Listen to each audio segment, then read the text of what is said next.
지난주에는 제가 시편 107편의 말씀을 전했습니다. 우리가 어떤 상황과 처지와 어떤 모습으로 살아가든 우리가 여호와께 감사하며 찬양하라고 하였습니다. 우리가 광야에 있든 감옥에 있든 병든 자로 침상에 있든 흘러가는 배 안에 있든 우리가 여호와와 그리고 주 예수 그리스도 이름을 부를 때 고통은 건져주시고 바른 길로 인도할 그할 성읍에 이르게 하시고 그리고 얽으면 쇠사슬이 끊어지고 우리 주님의 말 한마디에 고쳐주실 것이며 폭풍이 잠잠하고 바라는 항구로 안전하게 이르게 될 것이다 라고 전하였습니다. 우리가 어떤 형편이든지 사방팔방에서 모여든 우리는 주님 앞에서 무력한 자임을 알고 믿고 깨닫고 우리를 성령하여 주신 그분의 은혜에 감사하며 찬양하라고 하였습니다. 우리는 근심 중에도 환난 중에도 고통 중에도 여호와를 부르시기를 바랍니다. 그렇게 일주일 동안을 살아셨습니다. 그렇게 일주일 동안을 살았었습니까? 아멘.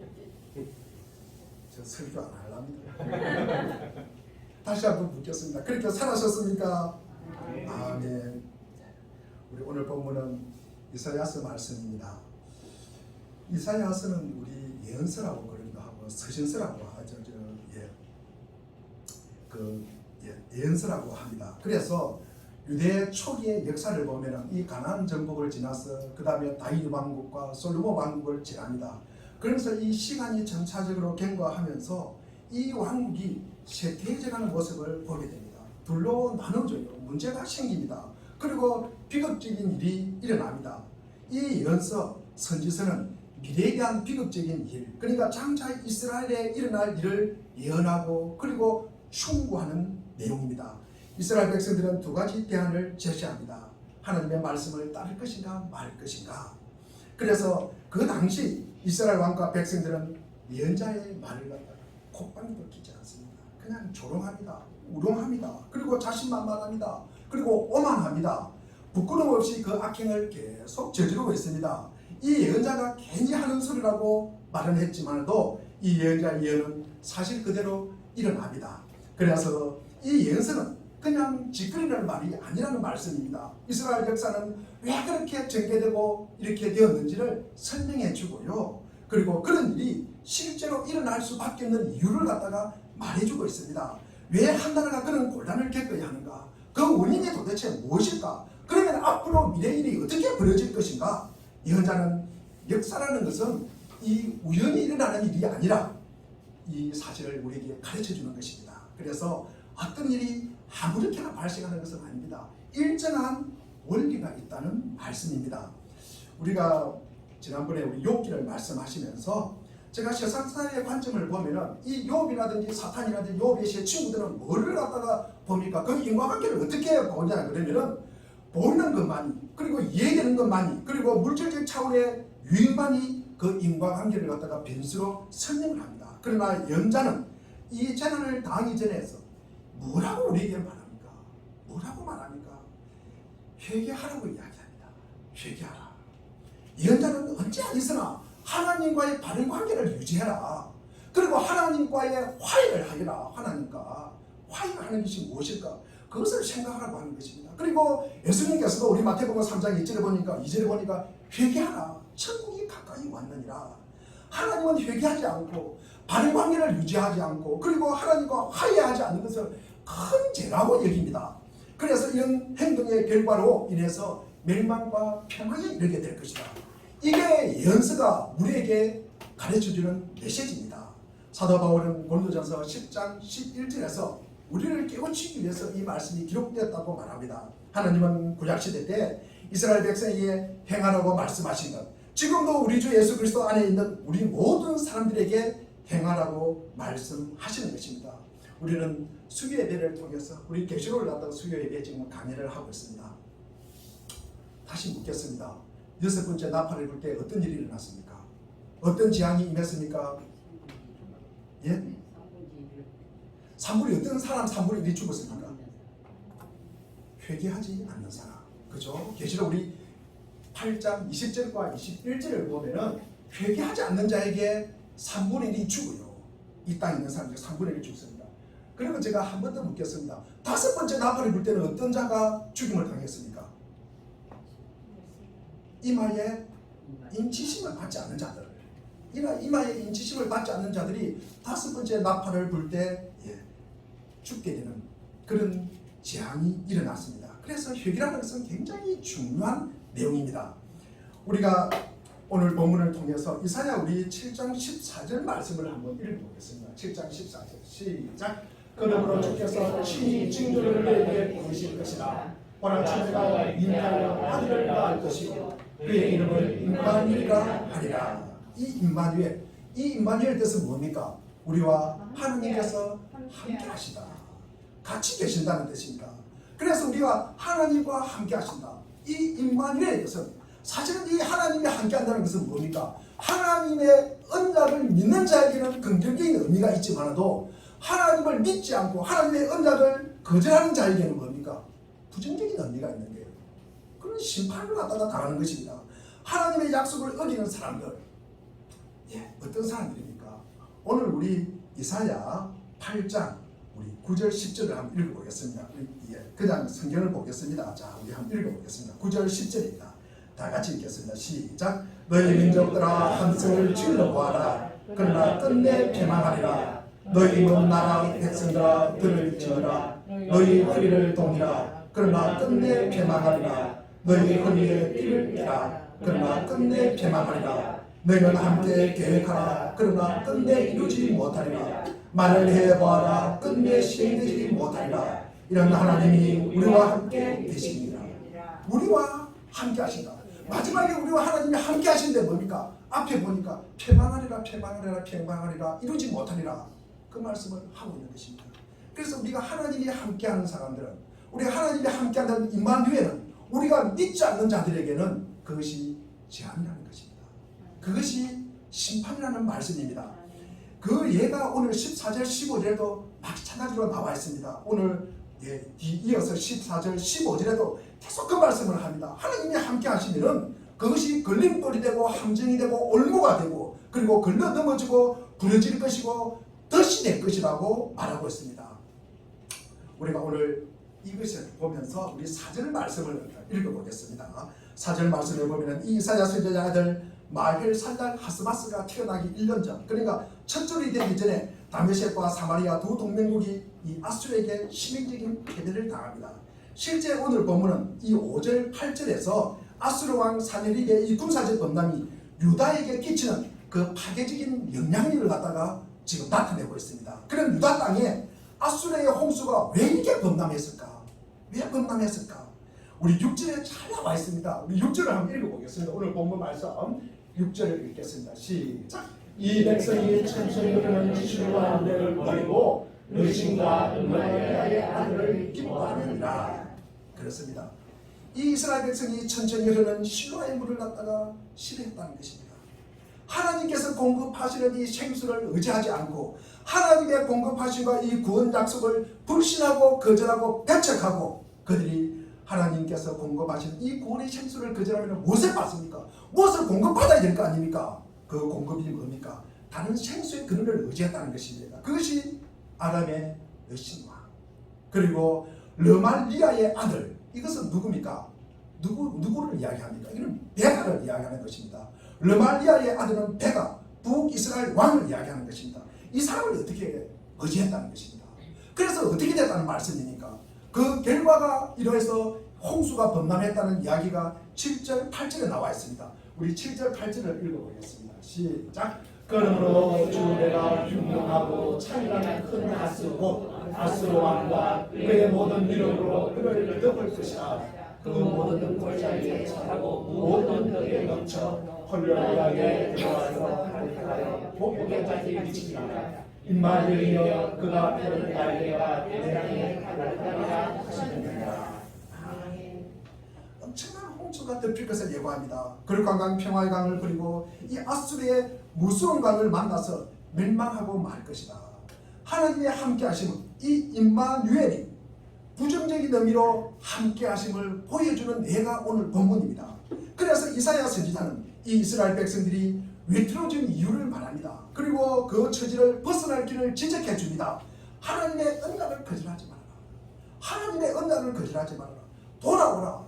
화해하라. 회개하라. 그렇지 않으면 엄청난 재앙을 닥칠 것이다. 실제로 이 연설은 이스라엘 역사에서 그대로 이루어지는 일이 생깁니다.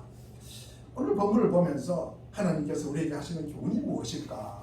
교훈이 무엇일까? 제가 두 가지로 잠깐 말씀을 드리겠습니다. 국가든 개인이든 불행하게 만드는 것은 죄의 결과입니다.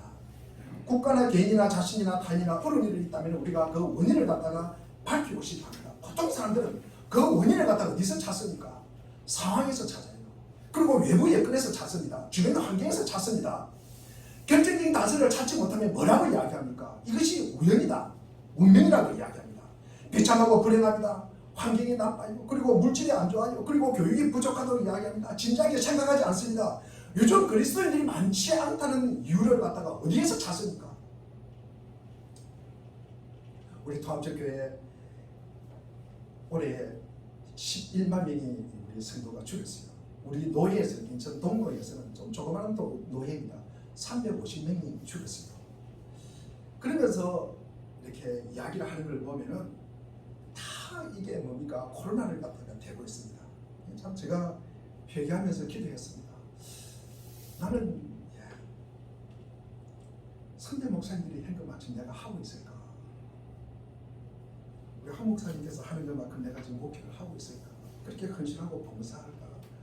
그런 생각을 합니다. 얼마 전에 그 김목수 선교사님의 어머니가 돌아가셨는데 그분은 아버지는 전에 일찍 돌아가셨는데 그분들이 목회할 때는 성도들이 부르면 가려고 넥타이를 풀지 않고 주무셨다고 그래요. 그렇게 헌신했는 목사가 요즘 있을까? 제가 그런 생각을 합니다. 그렇게 헌신하며 봉사하는 장로와 그리고 그리스도인들이 요즘 있을까? 그 생각은 하지 않는 것 같아요. 다 코로나 상황입니다. 350명이 줄었지만도 과연 코로나가 끝날 때 얼마나 회복될지 알 수는 없습니다. 어떤 이렇게 논문에 보니까 성당보다는 훨씬 더 성당은 뭡니까? 집단을 강조합니다. 이 개신교는 개인을 강조하지 말고 개인 구원을 강조하지 말고 이 성당이나 가톨릭에서는 집단을 엄청나게 중요시합니다. 그래서 아마 가톨릭은 코로나가 끝나도 아마 별반 차이가 없을 것이라고 이야기하는데 아마 개신교랑 엄청난 차이가 있을 것이다. 우리가 상황 이야기 많이 합니다. 먹고 살만하면 내 교회 갈게. 거짓말입니다. 그러면 우리가 빈민가에서는 그리스도인이 없으니까 교육문화도 마찬가지입니다. 죄와 이 불행 이것이 문맹자에게만 글 모르는 사람들에게만 해당되는 말입니까? 인류 역사상 이 고결한 용어들 가운데 최악의 여건에서 나왔다는 예가 참으로 많습니다. 우리 인생의 진정한 성공 그리고 박식하고 총명한 사람들의 전유물입니까? 그 사람들의 독점물입니까? 그렇지 않습니다. 우리가 당한 불행 모두 외적 여건의 탓으로 돌리면 다 무너지는 것입니다. 외적 여건은 중요하지 않다는 이야기가 아니라 외적 여건이 우리의 운명을 지배한다든지 이 외적 여건이 가장 중요한 요인이라는 사실을 제가 부인하고 싶은 것입니다. 요즘 현대인들은 자유의지를 굉장히 중요합니다. 자신의 독립, 누구에게도 침해받지 않고 누구에게 간섭받는 것 참 싫어합니다. 그래서 기독교는 자유를 얽매이게 한다. 내가 놀 때 못 놀고 내가 먹을 거 못 먹으니까 이거 그래서 교회 나오지 않는다. 내가 하고 싶은 대로 못하니까. 그러나 한번 보십시오. 자신의 삶이 처한 공경을 갖다가 설명할 때만은 자기 힘으로는 어떻게 할 수 없다는 이야기를 합니다. 외적 요인이나 세력에 크게 지배당한 것처럼 말합니다. 한번 보십시오. 자기가 성공을 해요. 자기가 합격을 해요. 자기가 잘 될 때요. 그런데 누구의 도움을 받았다는 말을 절대 잘 안 합니다. 그런데 자기가 비참해요. 자기가 실패해요. 그리고 자기가 불행하게 되면 누구 때문에 그렇다는 말을 갖다가 입에 달고 있습니다. 이것이 인간의 모습이에요. 그래서 남을 탓한다는 말씀입니다. 이스라엘 백성들은 왜 절망적인 공경에 빠지게 되었으니까 이스라엘 백성들의 이야기는 이 불리한 환경에서 대항해서 그리고 이 낭만을 딛고 일어서는 그런 이야기가 아닙니다. 이스라엘 백성들의 이야기는요, 하나님의 위대한 백성으로 만들어 놓았는데 이 탁월한 환경에 두었는데 쇠퇴해가는 이야기가 이스라엘 백성들의 이야기입니다. 그렇다면 그들이 쇠퇴하게 되는 원인이 무엇일까? 죄 때문이라는 것입니다. 하나님을 무시하고 하나님을 갖다가 율법을 거부하고 하나님의 언약에 반하는 것입니다. 이스라엘 백성들은 하나님을 섬기고 순종하는 동안에는 행복하고 그리고 번영했습니다.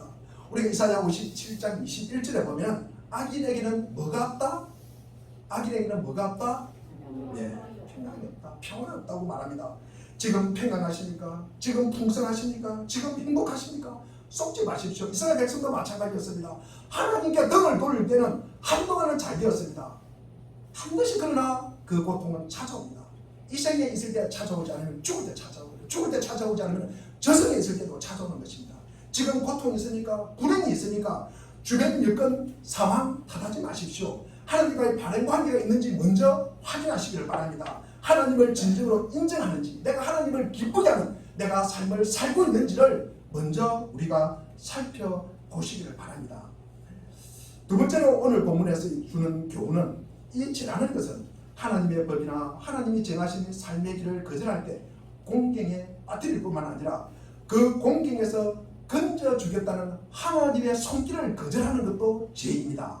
본문에서 이사야 선지자가 이스라엘 왕과 이 이스라엘 왕 아하스입니다. 아하스와 그의 백성을 비난하는 것도 이 이유입니다. 어려우면 하나님을 믿으라요. 어려우면 하나님께 돌아오래요. 어려우면 하나님께 부르짖으래요. 그러니까 하나님 어려우면 하나님께 회개하고 돌아오라고 합니다. 그런데 안 돌아와요. 자기가 어려워도 안 돌아와요. 그들이 하나님께 불순종하고 언약을 무시하고 율법을 조롱합니다. 그렇다면 하나님이 그들에게 등을 돌렸습니까? 이스라엘 백성들이 하나님께 등을 돌지 하나님이 이스라엘 백성에게 등을 돌렸습니까? 그렇지 않습니다. 늘 오히려 선지자를 통해서 그들을 찾아가 주셨습니다. 그리고 말씀하여 주셨습니다. 아직도 늦지 않았다. 그러니까 하나님 말씀에 귀를 기울이라. 하나님을 의지하기만 하면 모든 것이 편찮아질 것이다. 하나님은 이스라엘 백성들의 죄를 용서하십니다. 그들이 범한 이 반목과 죄책을 없애줄 준비가 되어 있습니다. 하나님을 불명예스럽게는 했지만도 하나님의 무한하신 사랑과 자비로 다시 받아 축복할 용의가 있다고 합니다. 하나님은 그들을 천하게 생각하고 불쌍하게 바라보시고 그리고 긍휼한 마음으로 바라보십니다. 그래서 그들은 공경에 건져주시겠다고 말씀하십니다. 하나님은 계속 선지자를 세우셔서 온유한 말씀으로 호소해요. 그리고 돌아오라고 촉구를 하고 있습니다. 하나님은 이 예수를 통한 구원의 계획만이 공경에서 빠져서 나올 수 있는 유일한 길이라고 말씀하고 있습니다. 하나님의 방식대로 살기를 거절하고 약이된 극한 상황 속에서 하나님이 찾아오셔서 그들을 용서해 주시고 그들을 다시 회복시켜 주시겠다고 약속하십니다. 세상은 이런 놀라운 일이 또 어디 있습니까? 이보다 더 좋은 일이 어디 있습니까? 그러나 이스라엘 백성들은 이 모든 제안을 거부합니다. 오만하고 냉소적인 태도를 취합니다. 이것이 이스라엘 역사상 가장 끔찍한 일입니다. 우리 6절을 한번 보겠습니다. 이 6절이 오늘 중요 본문 말씀입니다. 시작. 이 백성이 창조주를 신뢰하여 들고 여신과 남의 아들을 기뻐하였다. 하나님의 말씀은 이 반역하는 것만으로 죄가 되는데, 그러나 이스라엘 백성들이 하나님이 베푸신 생명과 자유와 이 용서를 갖다가 거부한다는 거예요. 하나님 앞에서 이런 행위가 죄의 본질이라는 것입니다. 하나님의 공의와 사랑을 거절하는 것도 죄인데 특별히 베풀어 주신 하나님의 은혜를 갖다가 경멸하는 것도 더 큰 죄라고 말씀하고 있습니다. 지금 이스라엘 백성들은 하나님이 제시한 구원을 거절합니다. 자기 자신을 믿습니다. 그리고 다른 신을 믿고 있습니다. 오늘도 마찬가지입니다.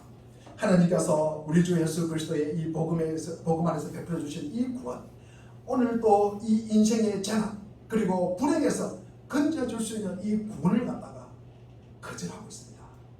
그러면 이 구원을 거절하는 이 이유가 무엇일까? 지난번에 제가 이런 말씀을 드렸습니다. 자존심을 상하게 한다. 그리고 내 생각과 다르다. 그래서 하나님의 복음을 배척한다는 말씀을 한번 전했습니다. 근데 오늘 조금 더 구체적으로 제가 말씀을 더 전하겠습니다. 이스라엘 백성은 하나님의 구원을 받아들이는 것, 그들이 지금 겪고 있는 이 고난의 진짜 원인이 자신들에게 있음을 인정하고 고백하는 것이기 때문입니다. 그래서 이 고난의 진짜 원인을 자신에게 있음을 인정하고 싶지 않은 게요. 이 고난의 원인이 내게 있을까? 이게 내게 있을까? 내게 있지 않다고 생각하는 것입니다. 그래서 하나님의 진리에 등을 돌리고 다른 종교나 신을 받아들이고 그 신이 하나님보다 우월하다고 믿는 증거가 여기에 있는 것입니다. 이것을 갖다가 자신에게 내게 있다고 생각하지 않습니다. 내 잘못이 아니라고 생각합니다. 우리는 이야기합니다. 저 사람 보니까, 전민족 보니까 하나님께 예배하지도 않아. 하나님께 예배하지도 않아. 그런데 저렇게 잘 살아. 저렇게 얼굴에 보니까 기름기가 흘러. 야, 맞아. 부럽네? 그렇게 이야기하는 것입니다. 이건 하나님과 상관이 없는 일이야. 그러니까 이 공경에서 벗어나려면 좀 더 우리가 머리를 쓰고 내가 더 노력하고 능단한 전략이 필요한 거야. 이들은 자신들의 잘못한 사실을 보지 못합니다. 그러니 스스로 낮추고 회개할 필요가 없는 것입니다. 그래서 그들은 하나님께 자기의 죄를 고백할 필요가 없는 것입니다. 고백하지 않는 것입니다. 그 모든 공경은 자기들 때문, 자기들의 범한 잘못 때문에 생긴 것이라는 것은 절대 말하지 않습니다. 공경에 벗어나고 싶으나 하나님 앞에 죄를 인정하고 그 불법을 갖다가 고백하는 대가로 내가 구원받는다, 내가 거기에서 벗어났다, 그것을 인정하고 싶지 않습니다. 그것을 받아들이고 싶지 않습니다. 우리는 위로받고 구원받고 싶으나 우리 자신의 문제라는 사실을 인정하는 이 차라리 고생하는 게 낫다. 고생하는 게 낫다. 이런 사람들이 생각하는 구원의 길은 우리가 지은 죄 이상으로 벌을 받고 있네. 전에도 지금도 당하고 있네. 나는 요만큼 죄를 지었는데 하나님은 이만큼 벌을 한다는 거예요. 하나님께서 요만큼 죄를 지었으면, 내가 요만큼 죄를 지었으면 하나님이 요만큼 벌을 줘야 되는데, 이 사람들은 구원의 길을, 하나님의 구원을 인정하지 않는 사람은 나는 요만큼 죄를 지었는데 하나님은 이만큼 벌을 준대요. 하나님이 요만큼 벌을 준다는데 이만큼 준대요. 그럼 누가 잘못됐다고 얘기입니까? 하나님이 잘못됐다고 얘기는 거예요. 하나님이 요만큼 벌 준다는데 이만큼 왜 벌을 주냐는 거예요. 그러면 누가 잘못됐습니까? 하나님이 잘못됐다고 얘기는 거예요. 그러니까 누가 변해야 된다? 잘못한 하나님이 변해야 된다는 거예요. 잘못된 하나님이 변해야 된다는 것입니다. 그래서 나는 늘 그대로입니다. 나는 죄 회개할 필요 없어요. 나는 변함 없어요. 내 중심이에요. 내가 죄를 고백할 필요도 없습니다. 그러면 구원을 좋아한다는 것입니다. 하나님이 변하고 상황이 변하고 그리고 타인이 변하기를 좋아하는 그 구원을 우리는 받아들인다는 말씀입니다. 우리가 죄를 범하고 그로 인해서 고난의 상황에 직면했고 그리고 이 고난을 벗어나려고 하면은 하나님과 이 주변 모든 것이 변화되는 것이 아니라 내 자신이 변화되어야 한다는 이 구원은 받아들이고 싶지 않아요. 이것은 싫어하는 것입니다. 그러나 하나님의 복음은 우리의 죄악성을 고백하라고 이야기합니다. 그리고 우리의 공경의 원인이 우리 자신의 죄의 있음을 인정하라는 것입니다. 그 사실을 인정해야 구원으로 갈 수 있는 첫걸음이 되는 것입니다. 그 사실을 죄를 인정하는 것입니다. 이 죄를 인정해야, 우리가 죄를 인정해야 죄에서 빠져나올 수 있는 것도 가르쳐주는 것입니다. 죄를 인정하지 않으면 구원도 없다는 말씀입니다. 두 번째로 우리가 사람들이 구원의 길을 거부하는 이유가 무엇일까? 사람들은 하나님의 도우심 없이 자신의 힘과 방식으로 공경에 벗어날 수 있다고 생각합니다. 이스라엘 백성들도 그리고 우리도 마찬가지입니다. 자신이 하는 방법, 이것이 가장 우월하다고 생각합니다. 내가 지금 하고 있는 것, 이것이 기준이라고 생각합니다. 어디를 가나 새로운 공동체가 하면 내 생각을 갖다 거기에 집어넣는다고 합니다. 내 생각대로 하려고 합니다. 그러니 이스라엘 백성도 우리도 공경에 처하게 된 것, 하나님께 죄를 범하게 된 것을 깨달을 수가 없습니다. 그런 생각을 가지고 있으면요, 내 기준이고 내 중심인 것 때문에 어디를 가나 내가 기준이고 내가 옳기 때문에 절대 회개하지 않습니다. 내가 죄라는 사실을 깨달을 수가 없습니다. 하나님의 제안을 받아들이는 것 말고는 하나님의 제안, 하나님이 제시하는 이 구원의 방식, 요한복음 3장 16절에서 말씀하는 이 방법, 이 구원의 방법을 받아들일 수가 없습니다.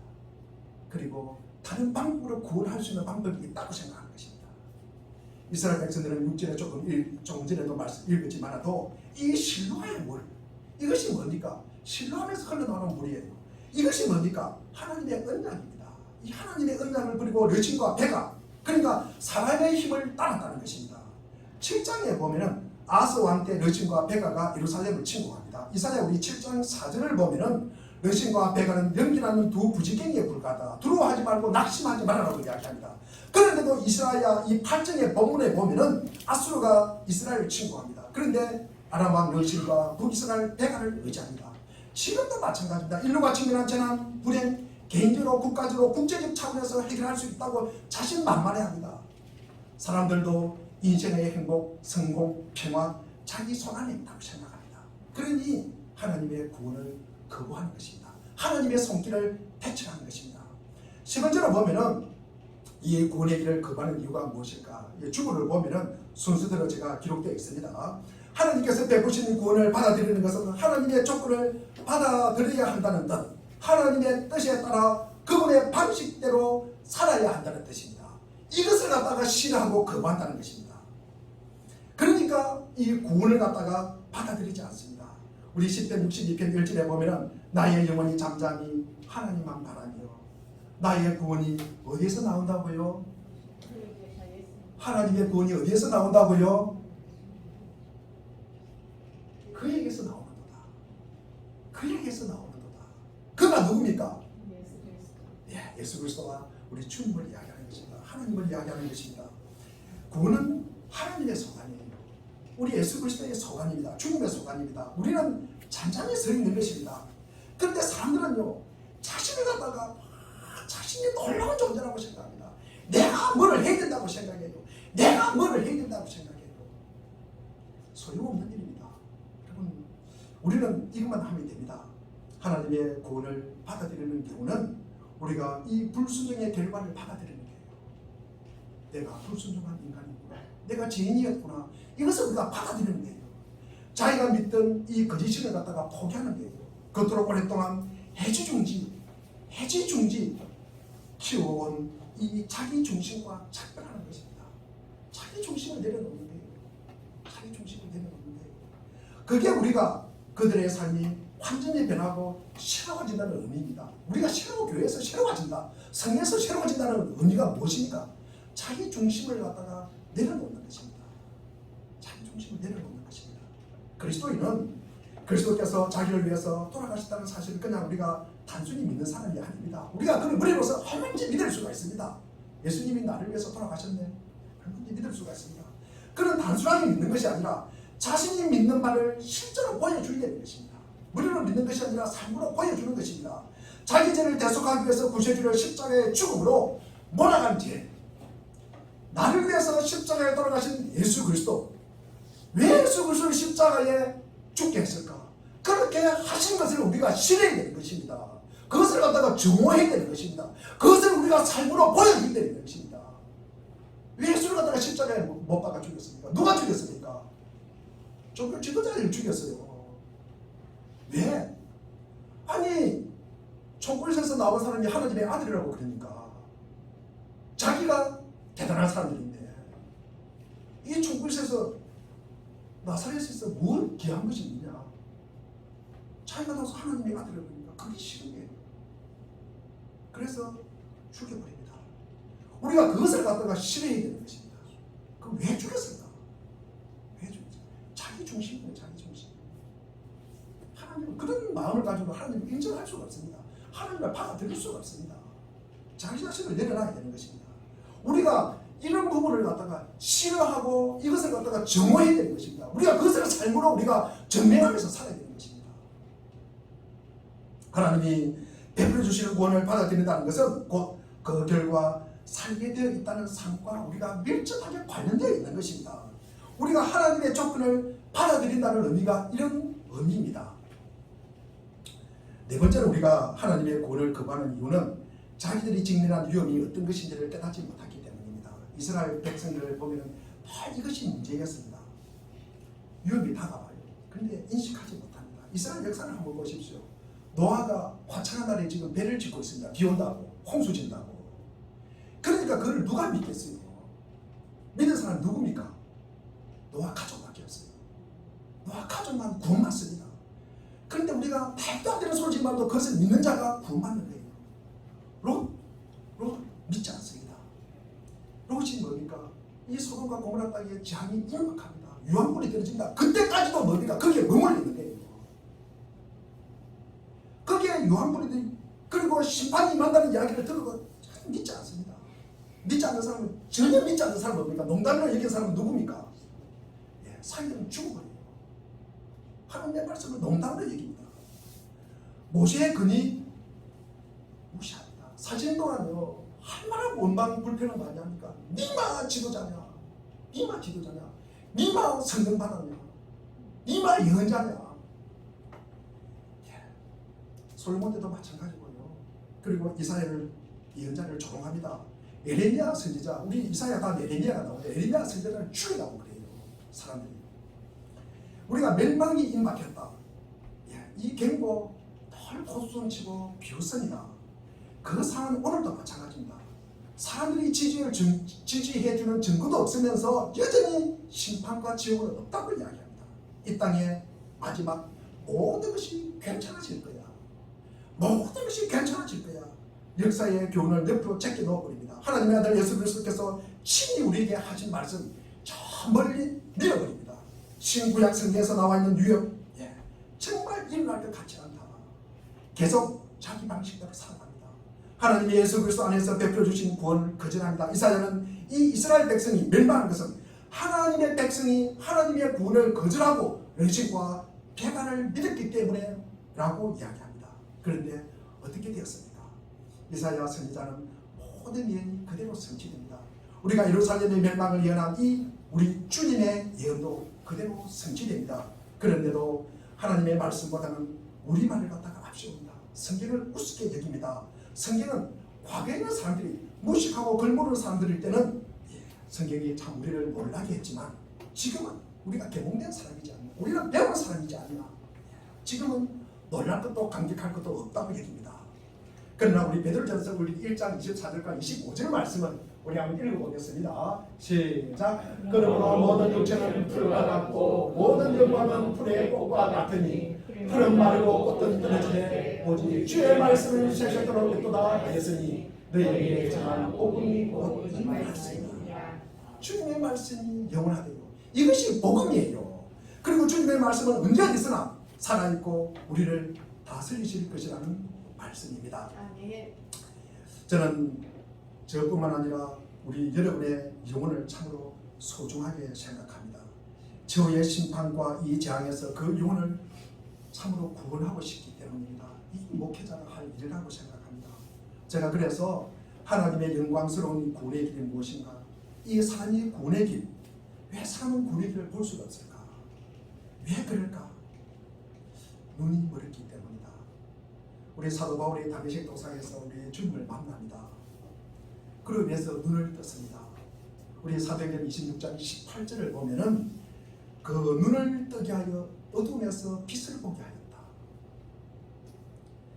빛을 본다는 게 무엇일까? 제가 자주 하는 이야기입니다. 보이는 것만이 전부가 아니다. 그리고 이해되는 것만이 전부가 아니다. 우리가 물질적인 차원의 돈과 유익만이 전부가 아니라는 사실을 깨닫는 것이 우리가 눈을 뜨게 하는 것이다. 어둠에서 빛을 보게 하는 것이다. 저는 나름대로 그렇게 해석을 합니다. 우리 사랑하는 교회 여러분, 지금 공경에 처해 있습니까? 불행하고 가슴 아픈 절망 가운데 있습니까?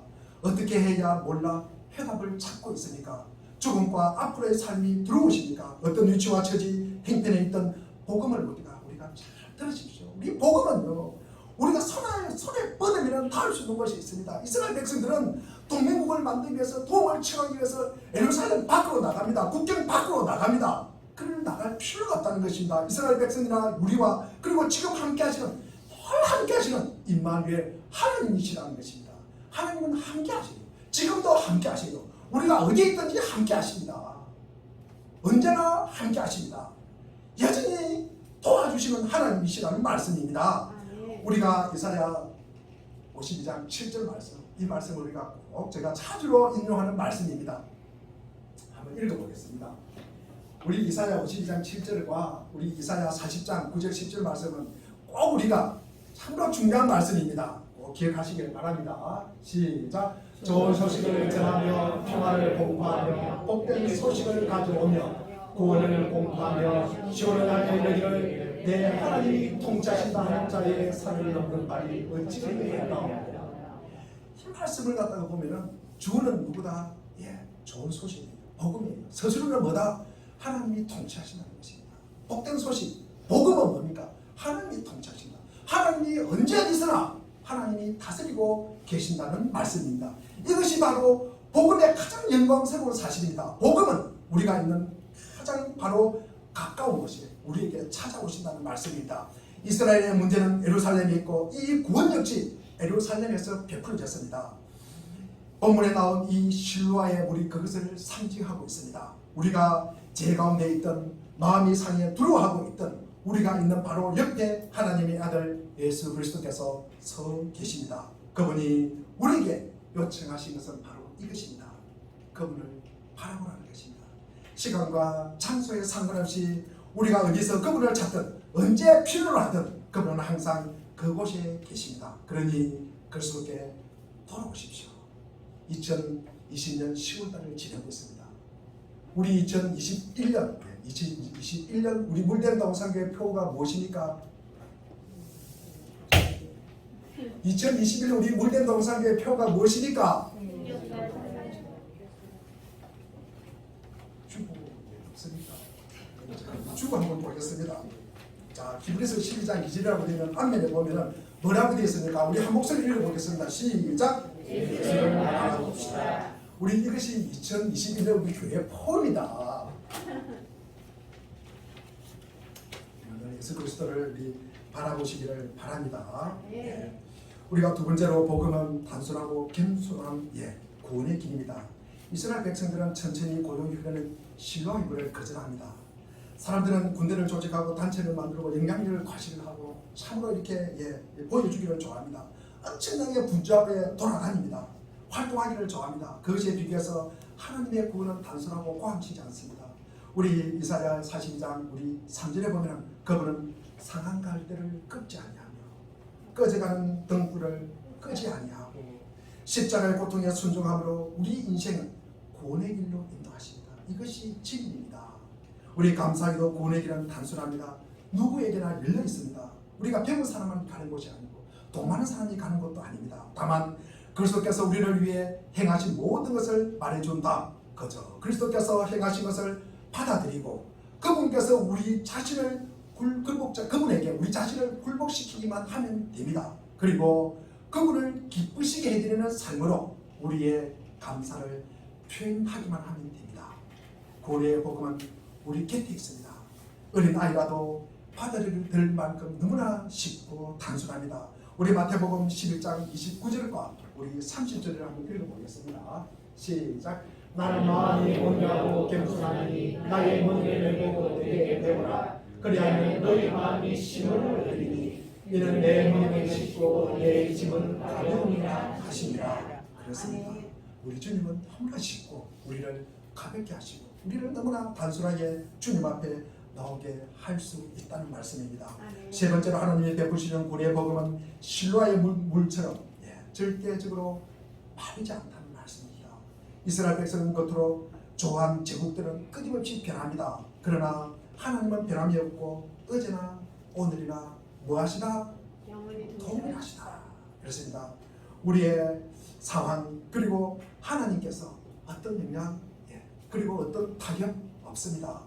하나님의 능력은 우리에게 무엇인지 필요할 때 공급해 주십니다. 기근으로 모든 것이 바싹 말랐습니다. 실로아의 물은 말랐어도 우리가 이 실로아의 물은 천천히 흐를 것이며 마르지 않을 것입니다. 일시적으로 우리의 기분 감정으로 변화무쌍한 책략을 믿는 것은 어리석은 짓입니다. 지금 실로아의 물로 돌아서십시오.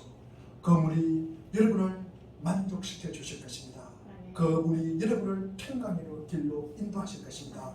그 물이 죄책을 씻어주시고 그 물이 우리에게 희망과 소생을 주실 것입니다. 그 물이 새 생명과 새로운 능력으로 채워주실 것입니다.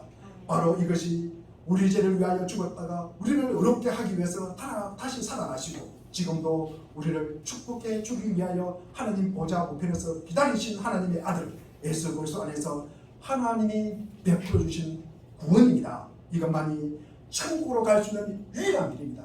그 다른 길은 지옥으로 가는 길입니다. 그러니 실로아의 물로 돌아서십시오. 하나님께서 날개를 펴셔서 이 땅을 보호하여 주시고 우리를 보호하여 주실 것입니다. 기도하겠습니다.